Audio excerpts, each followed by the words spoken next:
Hello students, welcome on your YouTube channel.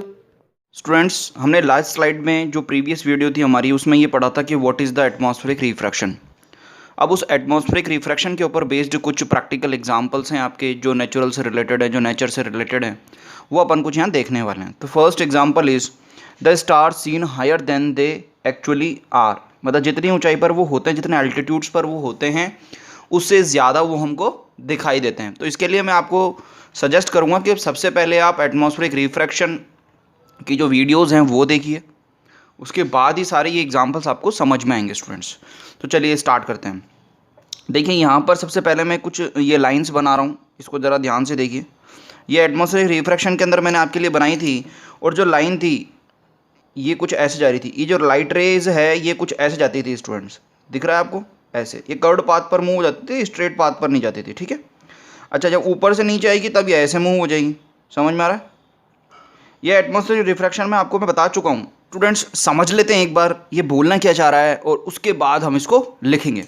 तो देखिए मैंने यहाँ पर एक स्टार ड्रॉ किया है और यहाँ पर एक ऑब्जर्वर है।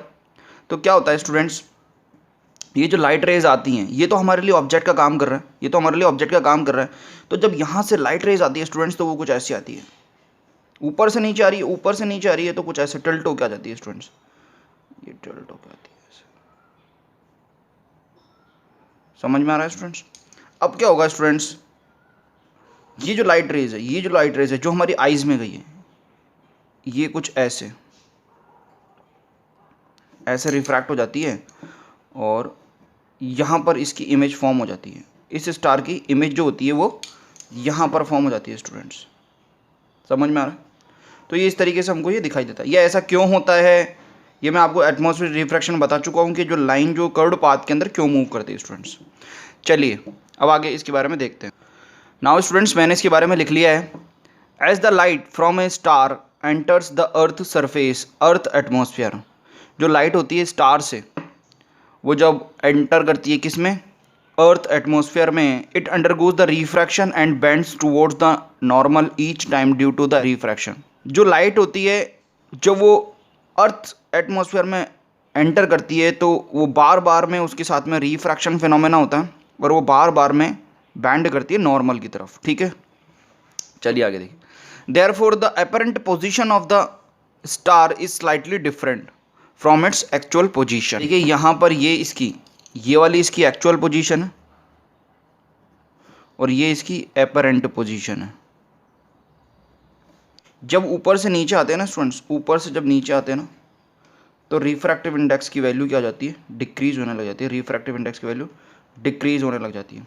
ठीक है स्टूडेंट्स, ऊपर से नीचे आते हैं तो जो डिफरेंट डिफरेंट लेयर्स होती है अर्थ की, डिफरेंट डिफरेंट लेयर्स जो होती हैं, वहाँ से जब नीचे आते हैं तो ये जो लाइट है ये बार बार में रिफ्रैक्ट होती है एटमॉस्फेरिक रिफ्रैक्शन के कारण। ठीक है, तो उसकी जो इमेज यहाँ पर थी वो यहाँ पर बन जाती है, और ऐसा लगता है हमको कि यहाँ पर स्टार है, यहाँ पर स्टार, जबकि एक्चुअल पोजीशन ये है स्टार की। ठीक है, आगे देखते हैं।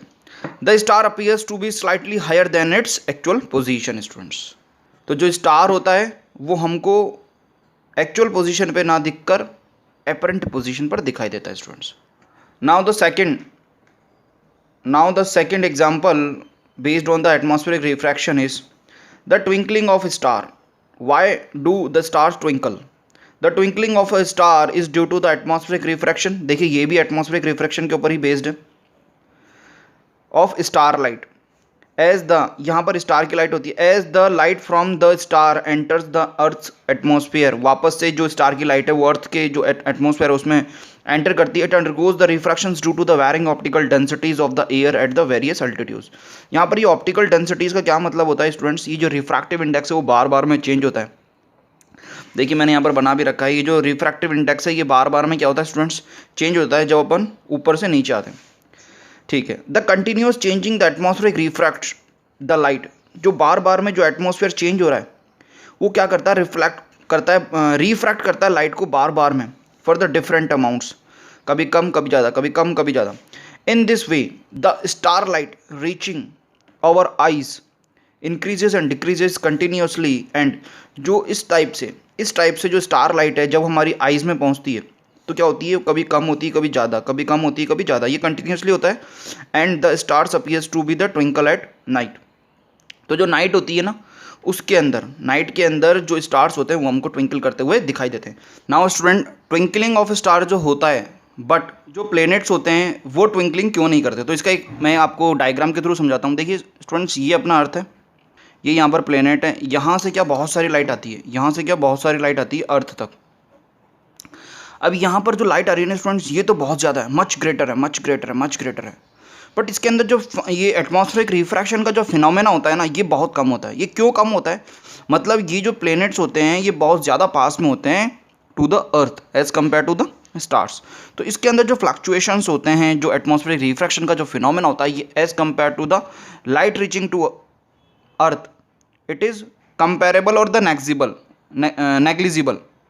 तो क्या होता है, ये जो फ्लक्चुएशन है ये बहुत कम होता है, और यहाँ पर जो ये जो फ्लक्चुएशन ही नहीं होगा, जब एटमॉस्फेरिक रिफ्रैक्शन ही नहीं होगा, तो ये हमको ट्विंकलिंग करते हुए दिखाई नहीं देंगे स्टूडेंट्स।